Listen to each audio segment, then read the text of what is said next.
Alpha Grace AG Church presents Living Word Jesus, ஜீவ வார்த்தை இயேசு. மலை போல துன்பம் என்னை சூழும் போது அதை பனி போல உருகிட செய்பவரே. சொல்லுவோம், மலை போல. எத்தனை மலை போன்ற பிரச்சனைகள் வந்தாலும் அதை பனி போல விலக செய்கிறவர், உருகிட செய்பவரே. மணி போல் என்னை காப்பவரே, உலகங்களில் புரிந்தென்னை நினைப்பவரே. கண்மணி போல் என்னை காப்பவரே, உலகங்களில் புரிந்தென்னை நீர் போதும் என் வாழ்விலே, நீர் போதும் என் வாழ்விலே. எத்தனை பேர் சொல்ல முடியும், நீங்க மாத்திரம் என்னுடைய வாழ்க்கையில் போதும் ஆண்டவரே. தாய் போல தேய்ச்சி, தாய் போல தேய்ச்சி, தந்தை போல ஆட்சி, தோள் மீது சுமந்திடும். எல்லோரும் கண்களை மூடி சொல்லுவோமா? தாய் போல தேய்ச்சி, தந்தை போல ஆட்சி, தோள் மீது சுமந்திடும். உம்மை போல புரிந்து கொள்ள, உம்மை போல புரிந்து கொள்ள யாரும் இல்லை. உம்மை போல அரவணைக்க யாரும் இல்லை. உம்மை போல புரிந்து கொள்ள யாரும் இல்லை. உம்மை போல. ரெண்டு கரங்களை உயர்த்தி, நீர் போதும் என் வாழ்விலே, நீர் போதும் என் வாழ்விலே. இயேசுயா, நீர் போதும் என் வாழ்விலே. பலவீன நேரம் என் கிருபை உனக்கு போதும். உன் பலவீனத்தில் என் பலன் தருவேன் என்றே. நம்முடைய பலவீன நேரங்களில் அவருடைய கிருபை நம்மை தாங்குகிறது. பலன் தருவேன். நிழல் போல என் வாழ்வில் வருபவரே, என் வாழ்வில் வருபவரே, விலகாமல் துணை நின்று காப்பவரே. நிழல் போல என் வாழ்வில் வருபவரே, விலகாமல் துணை நின்று. கரங்களை உயர்த்தி, நீர் போதும் என் வாழ்விலே, நீங்க மாத்திரம் போதும் ஆண்டவரே. நீர் போதும் என் வாழ்விலே, நீர் போதும் என் வாழ்விலே. இயேசுயா, நீர் போதும் என் வாழ்விலே. Living Word Jesus, ஜீவ வார்த்தை இயேசு. இன்றைக்கு வேதத்தில் ஒரு தடை நீங்கினதை நாம் சிந்திக்க போகிறோம். 1 ராஜாக்கள் 17ஆம் அதிகாரத்தை எடுத்து வைத்துக் கொண்டால் நமக்கு தெரிந்த ஒரு வேத பகுதி. முதலாவது, தடைகள் எப்படியெல்லாம் வரும் அப்படின்னா, மனிதன் மூலம் வருகிற தடை. எல்லாம் சத்தமாக சொல்லுவோம். மனிதன் மூலம் தடை வருமா? வரும். ஆனால் அதுக்காக மனிதன் என்ன பண்ணிடக்கூடாது, உடனே எதுவும் செஞ்சிடக்கூடாது. ரெண்டாவது, சாத்தான் மூலம் என்ன வரும்? தடை வரும். சாத்தான் தடை செய்வான். சாத்தானை ஒன்றும் பண்ணிட முடியாது. யாருடைய இரத்தத்தில் மேற்கொள்ளணும்? இயேசுவின் இரத்தத்தில் மேற்கொள்ளணும். மூன்றாவது, இது உங்களுக்கு ஆச்சரியமாக இருக்கும், ஆண்டவரே சில நேரத்தில் சில காரியங்களை உனக்கு தடை பண்ணி வைப்பார், சீக்கிரம் தரமாட்டார். 5 வயசு பையன் அவங்க அப்பாட்ட மோட்டர் பைக் கேட்டால் அவங்க அப்பா உடனே வாங்கி கொடுப்பாரா? அப்பா என்ன பண்ணி வைப்பார்? தடை பண்ணி, உனக்கு 5 வயசு தான் ஆகுது, பக்கத்தில் 1ஆம் நம்பர் போட்டு 15 வயசு என்ன செய்யட்டும், அல்லது 25 வயசாவது என்ன செய்யட்டும், ஆகட்டும்னு சொல்லி தடை பண்ணுவோம். அது தடை அல்ல, அதுதான் ஆசீர்வாதம். எத்தனை பேர் ஆண்டவர் எனக்கு கொடுக்கிற தடைகளுக்காக ஸ்தோத்திரம்? கையை நல்ல வைத்தி, தி டிலேயன்ஸ் ஆஃப் காட். தேவ நம்மை சில நேரங்களிலே டிலே பண்ணுவார்.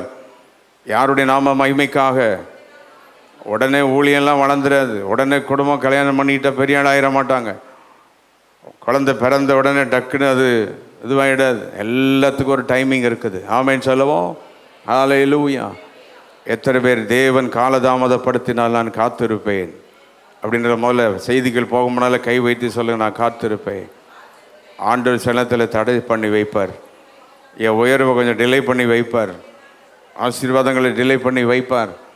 சில காரியங்களை கொஞ்சம் டிலே பண்ணி வைப்பார். எதுக்கு? நன்மைக்காகவே. ஹல்லேலூயா. இஸ்ரவேல் தேசம் 17ஆம் அதிகாரம் 1 ராஜாக்கள் முதல் வசனத்தில் வாசிக்கிறோம். இஸ்ரவேல் தேசம் தான் அது. அந்த இஸ்ரவேல் தேசத்திலே திடீரென்று என்ன பெய்யவில்லை? மழை பெய்யவில்லை என்கின்ற நாம் அங்கே பார்க்கிறோம். கீலேயாத்தின் குடிகளிலே திசிவினாகிய எலியா ஆகாபை நோக்கி, என் வாக்கின்படி அன்றி இந்த வருஷங்களிலே பனியும் மழையும் பெய்யாதிருக்கும் என்று இஸ்ரவேலின் தேவனாகிய கர்த்தருக்கு முன்பாக நிற்கிற நான். மழை பெய்யாது என்று யாரே சொல்றா? கர்த்தரே சொல்றார். சில நேரத்தில் ஆண்டவர் சில காரியங்களை அடைத்து வைப்பார், சில காரியங்களை நிறுத்தி வைப்பார். எல்லாமே என்ன செய்யக்கூடாது? பிசாசுன்னு சொல்லிட்டு கிடக்கூடாது. எல்லாமே மனிதரென்று சொல்லிவிடக்கூடாது. சிலத்தில் ஆண்டவரே நிறுத்தி வைப்பார் உனக்கு. எதுக்கு? சில பாடங்களை கற்றுக் கொடுப்பார். ஏன் ஆண்டவர் இந்த பட்டணத்துக்கு, இந்த தேசத்துக்கு, இந்த இஸ்ரவேல் ஜனங்களெல்லாம் இருந்த பட்டணம், அதற்கு தேவன் நிறுத்தி வச்சார்.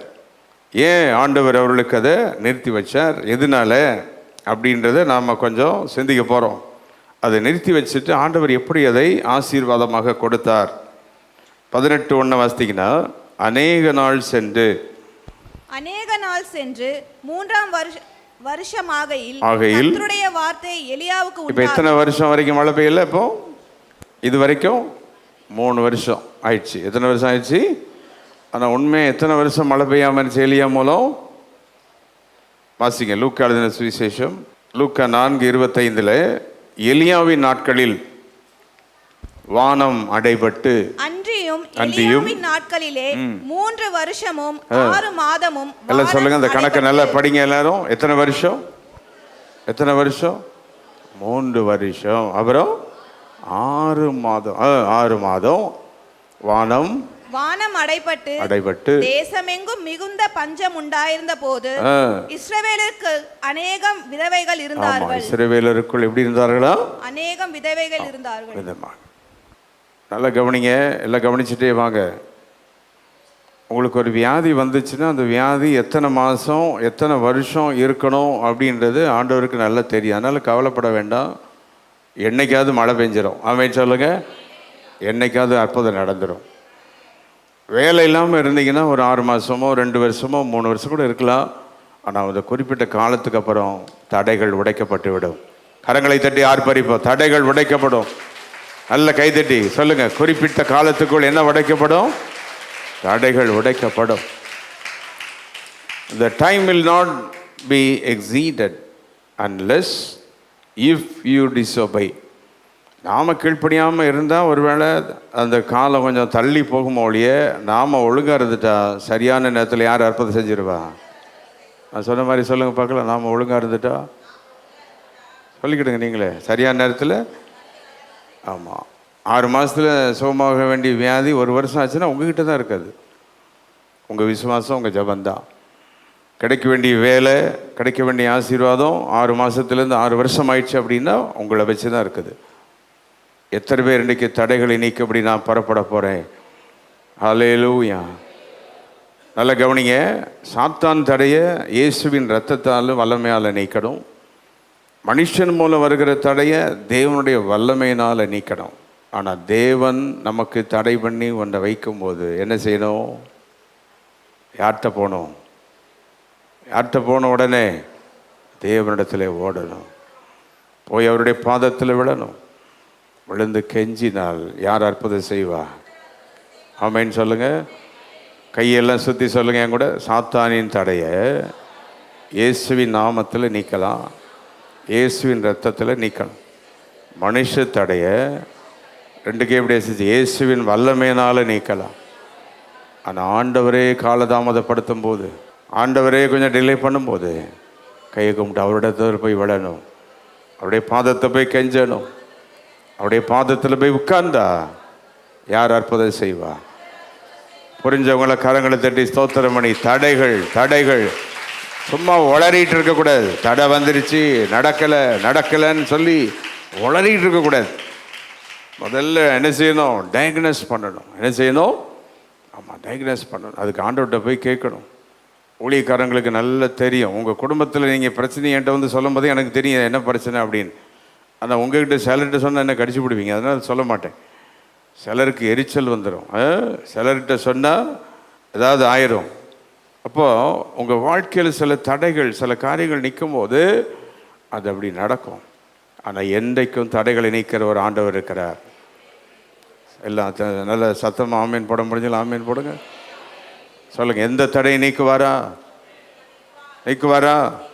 எத்தனை பேர் ஆமீன்? எந்த தடையை நீக்குவார்? எல்லா தடையும் நீக்குவார். தேவனே அடைத்து வைத்திருந்தா கூட அதையும் திறப்பார். நல்ல கரங்களை தேடி ஆர்ப்பரிங்க, அதையும் திறப்பார், அதையும் வழியும் திறப்பார். ஹல்லேலூயா, ஹல்லேலூயா, ஹல்லேலூயா. 3 விதமான தடைகள் உங்கள் குடும்பத்தில் சாத்தானால் வந்திருந்தாலும் பரவாயில்ல, மனுஷனால் வந்திருந்தாலும் பரவாயில்ல, தெய்வமே கொஞ்சம் தடுத்து வச்சிருந்தாலும் பரவாயில்ல. இன்றைக்கு அற்புதம் நடப்பதாக.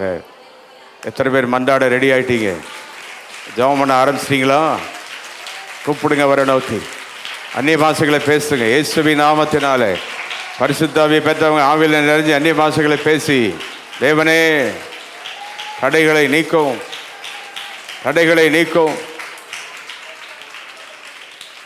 இனி எந்த விசுவாசியும் தடைன்னு சொல்லி ஏமாத்திட்டு இருக்கக்கூடாது. தடைன்னு சொல்லி எல்லாத்தையும் பப்ளிசிட்டி பண்ணிக்கிட்டு இருக்கக்கூடாது. ஏன்னா தடையை நீக்கிற ஒருத்தர் நம்ம கூட தான் இருக்கிறார். அதை எப்படி நீக்கணுமோ ஆண்டுகிட்ட போய் தடை என்ன செஞ்சுக்கிடணும்? நீக்கி கொள்ள வேண்டும். ஆமென். இப்போ உள்ள போகலாம். தேவன் மூலம் தேவன் ஏன் தடுக்கிறார்?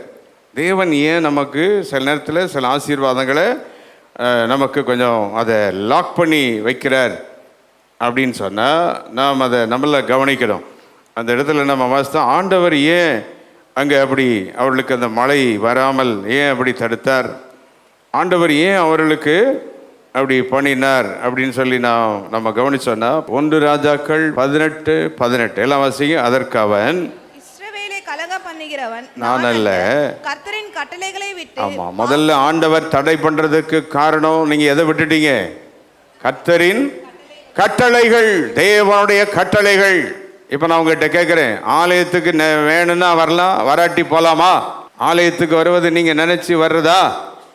வேதம் என்ன சொல்லுது கர்த்தருடைய ஆலயத்தை பத்தி? சொல்லுங்க. கட்டாயம் எங்க வரணும்? வாசிங்க. ஏசியா 58 கடைசி வசனமா?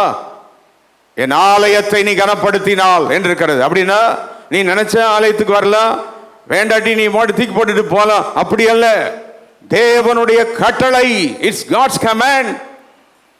ஏசியா 2:2 கடைசி நாளில் என்ன உயர்த்தப்படும்? ஆலயம் உயர்த்தப்படும். எல்லா ஜாதிகளும் எங்க தான் வரணும்? God's command. இன்னைக்கு யாராவது தெரியாம இருந்தா, எந்த விசுவாசிகள் அது புரியாம இருந்தா எழுதி வச்சுக்கிடுங்க. இந்த பாஸ்டர் எப்ப பார்த்தாலும் சர்ச்சுக்கு வரலன்னா கேட்கிறார், அவர் அதை கேட்காம என்ன கேட்கிறார்? எங்க ஓடி வா, அவ்வளவுதான் எனக்கு தேவை.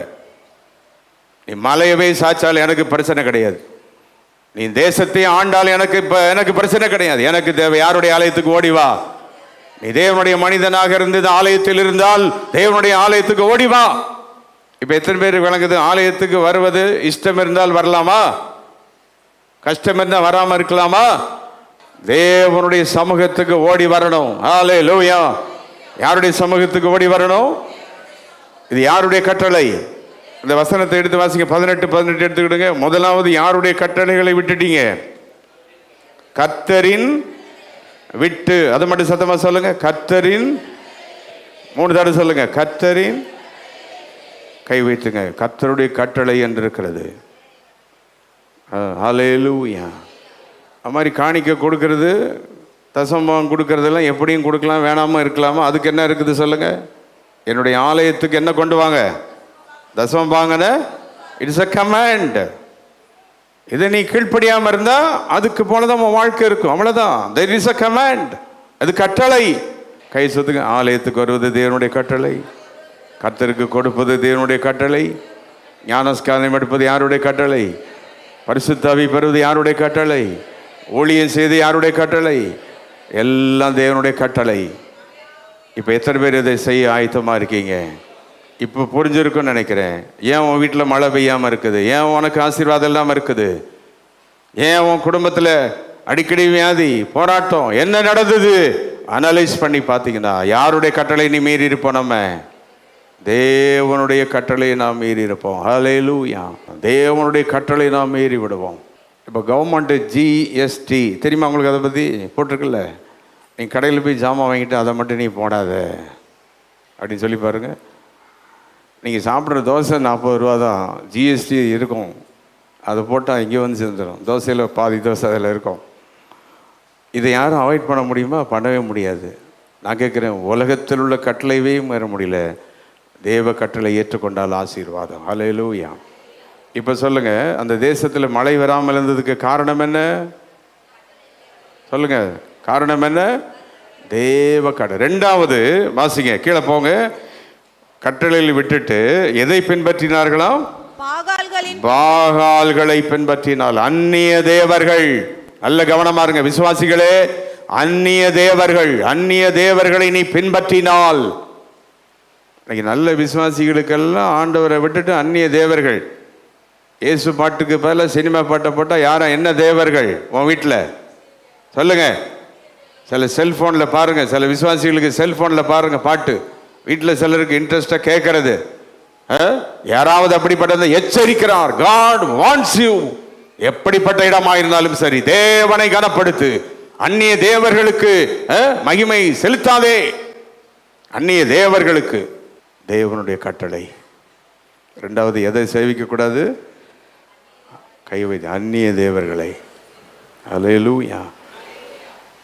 ஏதோ நகையை போடுவது நல்லது, நகையே உனக்கு தெய்வமாயிடக்கூடாது.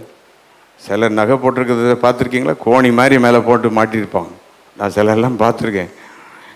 இந்த சவுத் சைட்லாம் போனீங்கன்னா அப்படி குண்டு குண்டாலாம் போட்டிருப்பாங்க. டெங்கெடுக்க நாடிங்க கிடக்கும். பார்த்துருக்கீங்களா? போடு, எல்லாம் கை வைத்து. எல்லாத்துலேயும் அளவாயிரு. பட்டு சேலை கட்டணும், அதில் அளவாயிரு. எல்லாமே வேணும், அளவாயிரு. பிரியாணி நல்லதாக இருக்கு, ரொம்ப தின்னா ஹாஸ்பிட்டலுக்கு போகணும், அளவாயிரு. பாகாலுக்கிட்ட போயிடாத. தேவன் இதை எச்சரிக்கிறார். எதுக்கு ஆண்டவர் பேசுறான்னு தெரியல, யாரு கூட கருத்தை பேசிட்டு இருக்கிறார். இன்னைக்கு விசுவாசிகள் பெரிய ஆட்கள் ஆக ஆக கொஞ்சம் வளர்ந்த உடனே சத்தியெல்லாம் தெரிஞ்ச பிற்பாடு தான் சிலர் அந்நிய தேவர்கிட்ட போவாங்க.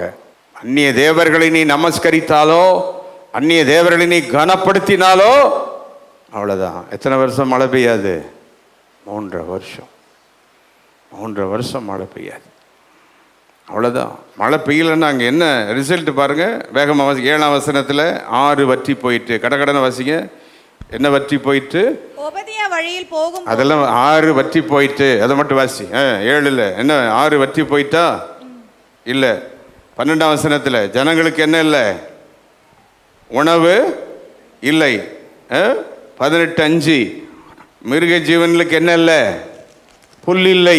வசனத்தை பாருங்க வேகமா. மழை இல்லை என்றால் ஆறுகள் என்ன செஞ்சு போயிட்டு? எல்லாம் சொல்லுங்க. மழை பெய்யலைன்னா என்ன வத்தி போயிடும்? ஆமாம், பேங்க்கில் இருக்க பணம்லாம் காலியாயிரும், நகையெல்லாம் அடமானம் வச்சு எல்லாம் போயிடும். நம்ம வீட்டில் அரிசி இருக்காது. ஆறு என்ன செய்து போயிட்டு? ஆமாம், புரிந்தவங்களாம் கவனிங்க. புரிஞ்சவங்களோட பேசி 6 வற்றி போயிட்டு. சில குடும்பங்கள் என்ன வற்றி போச்சு? பணம் இல்லை, காசு இல்லைன்னு லொண்டா போடுறது, வீட்டில் சாப்பாடு இல்லை, 6 வற்றி போயிட்டு. ஏன்? பாகாலை நீ ஆராதித்ததினாலே, பாகாலுக்கு பின்னால நீ போகிறதுனாலே. தேவனுடைய கட்டளைகளை வர வேண்டிய இன்கிரிமெண்ட் வரவே இல்லை. ஆஃபீஸுக்கு போனால் ஒருத்தரும் இது பண்ண மாட்டேங்கிற. என்ன ஆஃபீஸர் அப்படி பண்ணுறான், எப்படி பண்ணுறான், ஆணை பண்ணுறான். 6 வற்றி போயிட்டு. அவ்வளோதான். உனக்கு இருக்கிற ரெஸ்பெக்ட் வற்றி போயிடும். உனக்கு இருக்கிற ஆஃபீஸில் இருக்கிற மதிப்பு வற்றி போயிடும். நீ என்ன வேலை ஃபைலை கொடுத்து என்னத்தை கையெழுத்து போட்டாலும் அங்கே ஒன்றுமே இருக்காது. ரிசல்ட் 6 வற்றி போயிடும். மழை இல்லைன்னா 6 வற்றி போச்சு. ரெண்டாவது உணவு இல்லை. 12ஆம் வசனத்தில் ஜனங்களுக்கு என்ன இல்லை? உணவு இல்லை. 18:5 மிருக ஜீவன்களுக்கு என்ன இல்லையா?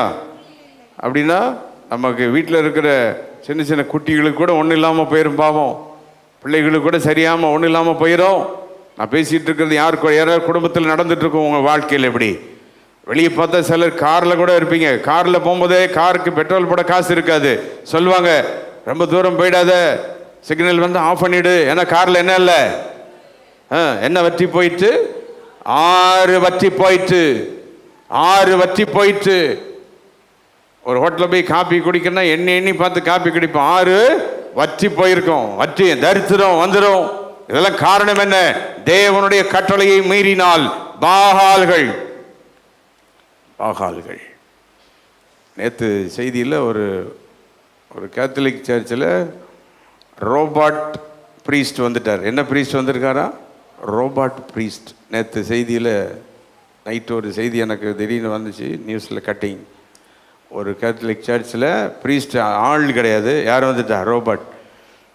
அது மேலே பிளஸ்ன்னு எழுதி வச்சிருக்கு, கை இப்படி வச்சுருக்கு. யார் பக்கத்தில் போனாலும் அவங்க என்ன லாங்குவேஜில் ஜெபம் பண்ணணுமோ அது ஜெபம் பண்ணுது. எது ஜெபம் பண்ணுது? ரோபாட். உலகம் எங்கெல்லாம் போயிட்டுருக்கு பார்த்தீங்களா? மழை இனி பெய்யுமா தேசத்தில்? எல்லாம் கை வைத்தீங்க. தேவனுடைய கட்டளைகளை விட்டு பாகால்களுக்கு பின்னால் போனால் மழை வராது, தடைபடும். உடனே யார்கிட்ட போய் கெஞ்சணும்? தேவன்கிட்ட போய் கெஞ்சணும். ஹல்லேலூயா, ஹல்லேலூயா.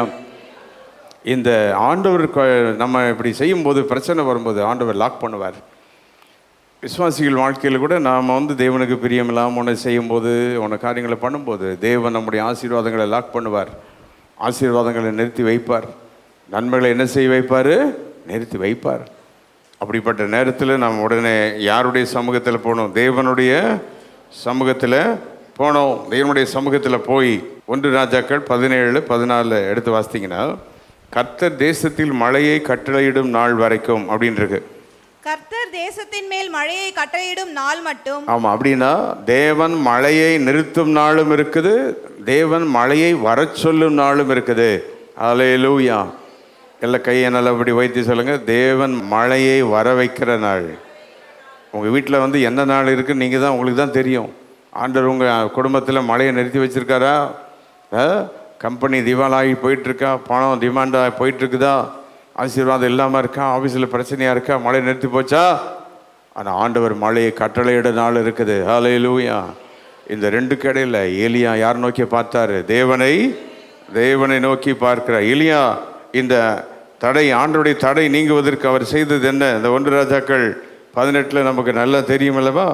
அவர் ஒரு பலிபீடத்தை கட்டி 30ஆம் வசனம் 18:30 அப்பொழுது எலியா சகல ஜனங்களை நோக்கி, அப்பொழுது எலியா சகல ஜனங்களையும் நோக்கி என் கிட்டே வாருங்கள் என்றான்.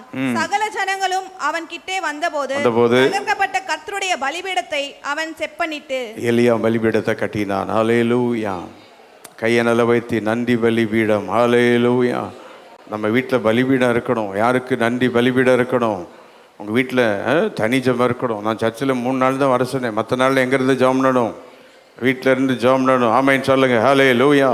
உங்கள் வீட்டில் ஒரு பலிபீடம் இருக்கணும். குடும்பமாக உட்காந்து ஜெபம் பண்ணுற இடம் இருக்கணும்.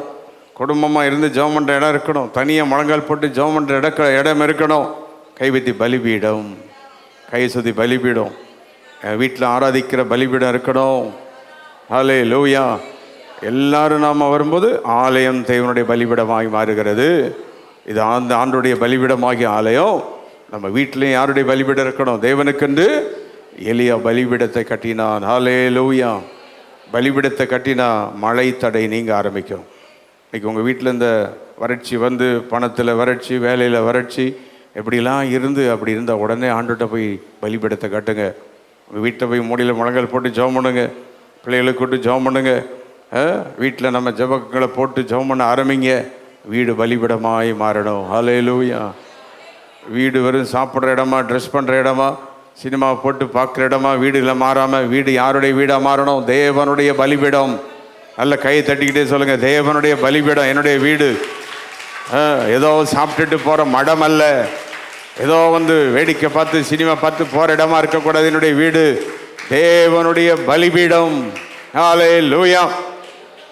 தேவனுடைய பலிபீடம். எலியா பலிபீடத்தை கட்டினான். உடனே 37 ஜெபம் பண்றாரு. என்ன ஜெபம் பண்றாரு பாருங்க. கர்த்தாவே நீர் தேவனாகிய கர்த்தர் என்றும் தேவரீர் தங்கள் இருதயத்தை மறுபடியும் திருப்பினீர் என்றும் இந்த ஜனங்கள் அறியும்படிக்கு என்னை கேட்டருளும் என்றான். நம்மளை எல்லாம் சீக்கிரம் அந்த ஜெபம் பண்ணுங்க பார்க்கல. கை சீக்கிரம் வைத்துங்க. கர்த்தாவே என்னை கேட்டருளும். கைவதி ஜெபம் பண்ணுங்க சீக்கிரம். ஜெபத்தை, எலியா ஜெபத்தை எல்லாரும் பண்ணுவோம். ஆண்டவரே என் ஜெபத்தை கேட்டருளும். நீங்கள் என்ன ஜெபம் பண்ணீங்களோ அந்த ஜெபத்தை ஸ்தோத்திரம் பண்ணி சொல்லுங்கள். மனசில் சொல்லி ஜெபம் பண்ணுங்க. ஆண்டவரே நாங்கள் குடும்பத்துக்கு இதெல்லாம் ஜெபம் பண்ணிட்டு இருக்கோம்ப்பா, என்னை கேட்டருளும். நாங்களும் ஆலயத்துக்கு ஜெபம் பண்ணிட்டு இருக்கிறதெல்லாம் எங்களை என்ன செய்தருளும்? ஜெபம் பண்ணின உடனே 38 எல்லாரும் சேர்ந்து சத்தமா வாசிங்க. அப்பொழுது கர்த்தரிடத்தில் இருந்து அக்கினி இறங்கி. போதும். அப்பொழுது எப்படி சத்தமா சொல்லுங்க. என்னது? அப்பொழுது கர்த்தரிடத்தில் என்ன இறங்கினதா? ஹல்லேலூயா. இன்னைக்கு நம்ம சபைக்கு உள்ள ப்ராஃபட்டிக்கல் இது செய்தி என்ன அப்படின்னா, நம்முடைய ஊழியத்தில் வளர முடியாமல் இருந்த தடை இன்றைக்கி மாறப்போகுது. இங்கே குடும்பங்கள், அநேக குடும்பங்களில் ஆசீர்வாத தடைகளில் இன்றைக்கி மாறப்போகுது. ஒருவேளை நம்ம தேவனை தேடாமல் இருந்து, கர்த்தருக்கு நிறையா நம்ம ஆராதிக்காமல் இருந்து, அதனால் தேவன் வேதனை அடைந்து சில காரியத்தை நிறுத்தி வச்சுருப்பார். எத்தனை பேர் மன்றாட ரெடியாக இருக்கீங்க? 2 கை வைத்து நான் பலிபீடம் கட்ட ரெடியாக இருக்கிறேன், என்னை நான் அர்ப்பணிக்கிறேன் ஆண்டவரே, என்னை நான் அர்ப்பணிக்கிறேன், பாகால்களை நான் பின்பற்ற மாட்டேன், பாகால்களை நான் பின்பற்ற மாட்டேன். ஹல்லேலூயா, ஹல்லேலூயா, ஹல்லேலூயா. கிறிஸ்தவனை விக்கிரகத்தை ஆராய்ச்சிட்டு இருக்கிற அன்னைக்கு எல்லா கிறிஸ்தவர்கள விக்கிரகத்தை ஆராதித்துட்டு இருக்கிறவங்க இருக்காங்க. அப்போ நம்ம ஆலயத்துக்கு கூட சர்ச்சுக்கு வராமல் வெறும் வெளியே இருக்கிற சிலுவையை பார்த்து கும்பிட்டுட்டு போகிறவங்க இருக்காங்க. விக்கிரகத்தை வணங்குறவன் அப்படி தான் செய்வான். அவனுக்கு என்னமோ நடந்துட்டு போகும், அவ்வளோதான். நாம் அப்படி இல்லை. ஜீவனுள்ள தேவனை நாம் ஆராதிக்கிறோம். கண்ணை மூடினா உன் இருதயத்தில் சிலுவை நாதர் இயேசு தெரிகிறாரா? அதுதான் வல்லமை. ஆமேன்னு சொல்லு. ஹல்லேலூயா. கண்களை மூடும்போது யாருடைய இது தெரியணும்? இயேசுவின் வல்லமை தெரியணும். அவருடைய சிலுவை காட்சி என்ன செய்யணும்? தெரியணும். அவருடைய இரத்தத்தின் வல்லமை தெரியணும், அவருடைய அக்கினி தெரியணும், அவருடைய மகிமை தெரியணும். இயேசுவின் ரத்தம் கண் முன்னால் வருதா? கண்ணை முன்னா இயேசுவினுடைய மகிமை தெரியுதா? தேவ மகிமையை தியானிக்கணும். இப்படி தேவனை தியானித்து ஜெபம் பண்ணினா உடனே அற்புதம் நடக்கும். ஆமென். இப்போ கைவிதி என்னை கேட்டருளும் ஆண்டவரே, என்னை கேட்டருளும். நல்ல சத்தமாக வாயை திறந்து எல்லாரும் சேர்ந்து ஆண்டவரே என்னை கேட்டருளும். இந்த பாகால்களை விட்டு நாங்கள் பிரிந்து வாழ்கிறோம். உம்முடைய கட்டளைகளுக்கு நாங்கள் கீழ்ப்படி எங்களை நாங்கள் அர்ப்பணிக்கிறோம். ஹல்லேலூயா. உப்பு தண்ணியிலே ஒரு மீன் இருந்தால் கூட அந்த மீன் மேலே என்ன இல்லை அப்படின்னா, உலகத்திலே நம்ம வாழ்ந்தால் கூட இயேசுக்காக வாழலாம். ஒரு சாதாரண மீன் உப்பு தண்ணியில் உப்பு படாமல் வாழ முடியும்னா, தேவனுடைய பிள்ளை உலகம் படாமல் வாழலாம், அந்தகாரம் வராமல் வாழலாம். வாயை கையை திறந்து அசைச்சு ஸ்தோத்திரம் பண்ணுங்க. வாயை திறந்து ஆண்டவரே எங்களை அப்படி மாற்றும், அப்படி மாற்றும். விக்கிரகங்களுக்கும் அந்தகாரங்களுக்கும் எங்களை உட்படுத்தாதவர்களாக எங்களை நீர் மாற்றும் ஆண்டவரே, மாற்றும். அதற்கு நீர் எங்களுக்கு என்ன தாரும்? கிருபை தாரும். ஹல்லேலூயா.